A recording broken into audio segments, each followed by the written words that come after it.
Hello again, everybody, and welcome to the Wrestling Sculpt podcast, the King of the Ring Retrospective Series, and we are hitting the Millennium Year 2000. I'm your host, John Scott, joined as always in our time machine on this retrospective journey by my co-host Matt Essex. Matt, how are you? And I don't know if you're like me, Matt, but I'm actually quite glad to be going back in time and getting out of the realm of where we are now and having a bit of a break.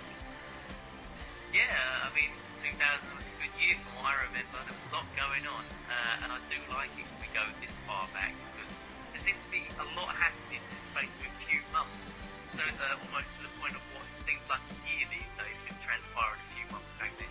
Yeah, absolutely. For those of you that have, maybe this is the first time you've listened to one of our retrospectives, we've literally gone through all the King of the Rings, starting from 1993.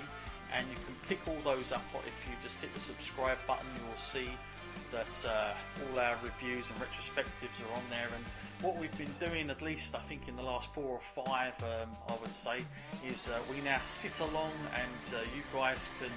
Basically, we had a lot of people all suggest why we don't kind of just go through it as the pay-per-view is happening in front of us. So that's what we've decided to do. So for everyone who likes to get involved and watch it at the same period as us, what I do is I do a little countdown. So again, obviously for everybody, you're not listening live, so you guys can just hit the pause button and whatnot and sync it in with us. So I'm about to do the countdown now, and on the count of 1, we hit play. So here we go, everybody. 5, 4, 3, 2, 1. And we're here. We're back in the year 2000. Matt, any memories that you have, like at the time, that you can remember anything about this one, or is this one, sort of not so much buried in the memory? Oh, it's been a while since I've seen this one, and it's a good thing because I've left it a while because it'll be nice and fresh when I'm watching it now. I can't say I've got too many memories. I'm thinking like this might be the one that features quite heavily with Kurt Angle just getting his push up through the ranks. Sure. So it'd be interesting to see what a fresh-faced Kurt Angle will be like because I'm so used to seeing him now without any hair. Yeah, it always does blow you away as we see the Intercontinental Champion. This is Rikishi, Matt, and now this is Rikishi playing is this his new role, isn't it? The bad man, I believe, is what we got here. Yeah. This would have been of course, after everything that would have happened, I suppose, transpire. We probably, I don't know if we'd got to that point yet, Matt, had we, where Austin had found out. I can't remember too much. I can't even remember myself off the top of my head now because, like I say, it's been such a long time since I've gone back here. But I'm sure we're going to find out through the events of this pay-per-view just how much of a bad man that he is. Yeah, absolutely. This King of the Ring, I'm similar to Matt. I do remember watching this King of the Ring with my friend, and won't sound too good, but again, you've got to remember, we always have to stay up quite late for these. But I do remember falling asleep, Matt. I got to a certain point, I don't know where it was. I think I'd seen the King of the Ring crowned, at least, but I think I missed the main event. Which if memory serves me correct, it's the 3-on-3 match with the McMahons and Triple H, I believe, and all that kind of good stuff. Matt, I mean, this is an interesting matchup, isn't it? This one that we've got in front of us now. Chris. Well, I'm just onto the bit now where they're just showing the arena and the crowd. It looks like a pretty big arena to me, actually. So. Yeah, it is. Yeah, it's. I'll let everybody know. I've gone into this one quite cold. I haven't really, I've not really done too much research. Sometimes I do some research for these, but I like to kind of watch them and sort of be slightly unfamiliar with what I'm going to get, just purely because it gives a little bit more of an easy going. Matt, let me know when because I think mine might have skipped ahead, but let me know when you get to see some of the. I think what happened with mine is it kind of like shoved straight onto the first match, and then I saw sort of like Rikishi coming down. So let me know when you're kind of up to that point, because I've kind of hit the pause on my end. Let me know. when you're there. Yep, I'm just seeing a recap now, and it looks like he's still the dancey Rikishi that we used to know. He's too just cool. That's what's kind of unfamiliar. I was like, is he playing the bad guy? Because the way he was walking out was like he was, he wasn't showing too much of his normal characteristics that he would have done with Too Cool. But there you go. I guess maybe then they must have known Matt. Maybe that was going to be their guy. He has hit the ring now. He's Intercontinental Champion, it seems. Which yes. I don't remember him having an Intercontinental title run, actually, I must admit. Yeah, it's news to me, to be honest with you. Again, I'm with you. I can't remember who on earth he would have won it against or anything like that, to be quite honest with you. So, yeah, I'm the same as you there, Matt. I have no idea on that one at all.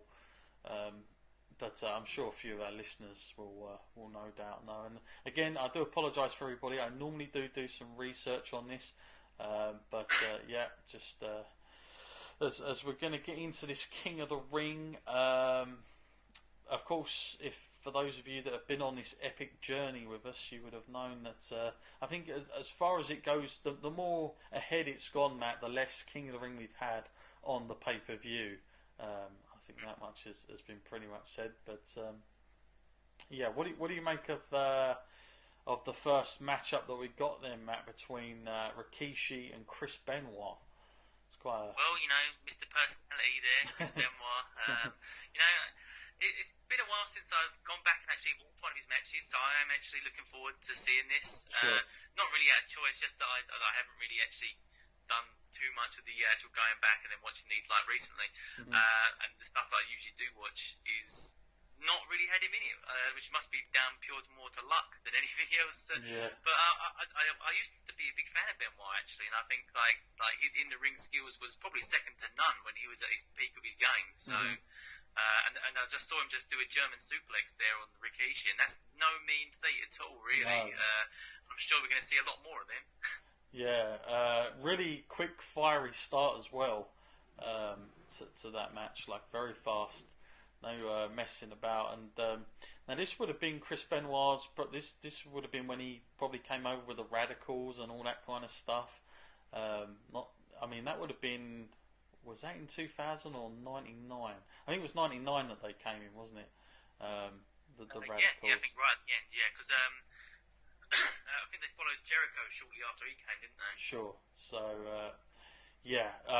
so it's interesting. This is like one of those matchups that I kind of like the matchup because it's something that shouldn't normally happen. I mean, if you look at these two guys, they're not exactly your best type of matchup guys that you'd put together. But the idea of King of the Ring that always went down well for me is you could literally just draw against your name against anybody at the time, and I think that's what sort of sold King of the Ring as being slightly different as a kind of playoff tournament.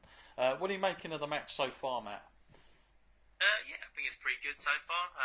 I'm going to say it's been outstanding, but a good start when because like you said, they had a quick start, and I can't actually say I'm 100% sure who's going to actually win this one way or the other. I mean, my gut's telling me it's got to be Benoit, but if Rikishi's only just won the Intercontinental title, that's the part that always. There's always part of me that has to be logical, and I'm thinking, well, if he's just won the title, he's going to retain. But I think, pure talent, you would have to go with Benoit. Yeah, absolutely. All this good stuff. I tell you, Benoit there looks. People talked about his shape towards the end, but I mean, he's pretty. There's not much more he could have got on like the way he looks. There is, like as far as a looking wrestler, he was definitely his bulkiest there. For sure. Was you ever a big Rikishi fan, Matt? I mean, I know you spoke about Benoit there, but was you ever into sort of Rikishi as a sort of an out-and-out kind of? Did you ever sort of get behind him and think he could have been more than what he ended up being? No, I can't really say I was ever a huge fan of Rikishi. I always kind of felt that he was there for more of a younger kind of audience. They've always had someone like that, I guess, but it's just never been. For me, I've always preferred the more kind of aggressive and serious kind of wrestler. I never really saw that mean streak in him, I think was what it was. Yeah, absolutely. This one, Now I think I don't know where mine is to where yours is, but I think mine is still went ahead. So I'm gonna. Oh, the match has finished on my one, so Oh, okay, that's good. That's fine. I just wanted yeah. to check. Yeah, so a DQ, no doubt, doesn't really do a lot for Rikishi, though, does it? If he's going to go through That's into the next round. this is the thing about Benoit as well. So aggressive, like that headbutt, man. You don't Yeah, see people doing that a lot these days. no, not at all. But I have to say, I do not remember any of this, quite frankly. This is completely out of my memory. Like I have no idea of what was coming. I'm now watching just some replays, and yeah, he was very very intense. Benoit, no doubt about it. Really intense competitor. He's kind of, I mean, when I think of King of the Ring, he's a perfect candidate for King of the Ring. He's got that kind of tournament mentality behind him, with Benoit. So yeah, so I'm guessing, Matt, if Rikishi is able to come out, he's not going to be 100%. But we've seen this quite often in sort of our earlier King of the Ring retrospectives, Matt, where we'll see an injured wrestler have to sort of go through the playoff, and they come out limping and goodness knows what else. This isn't the first time we would have seen this. So this looks like another one of those cases, like they've gone backwards and decided to use an old angle that they would have done here. Matt, on your end, just let me know when you hit the. Go on, mate. I'm now on a backstage segment with the McMahon family, with of course, cool. the new addition, Triple H. Yes. So this is early days. Now I know you for a fact there, mate. You was quite a big Triple H fan. This is when you would have probably been, definitely following him around this point. I take it. Oh yeah, definitely. I mean, people used to say they hated the McMahon Helmsley era. Man, I was loving it. Yeah. And that went on for quite some time, didn't it? I mean, people talk about that, like, even today, as like sort of standing out as quite a long standing generation kind of thing. But it's incredible, really, when you think about the run that they had together. Compared to what we see today, it was quite a long time, wasn't it? Oh yeah, it was actually, and I guess it did feel like a long time. But I guess for people that weren't a particular fan of Triple H and actually were actually buying into the thing of like he should not be liked and booing him and enjoying that, I guess it probably did actually feel quite a long time, because some of his title reigns were really long as well, like almost approaching a year at points. Yeah, absolutely. Yeah, no doubt about it. Are you now on to the next matchup coming up, Matt? Michael Cole has now decided to do an interview with Chris Benoit. Oh, okay, yes, I know exactly where you are. I'll hold my feet. I thought I was a little bit ahead there. Yeah, I think what must happen, you must have just been actually started the match, and I must have got all the entrances and stuff. Yeah. No, I'm literally wait. Let me know when you see Mr. Guerrero hit the ring, and then I'll be on level peggings with you. But it's interesting. I mean, this again. Interesting that. You look at Michael Cole there. Crazy, isn't it? Really.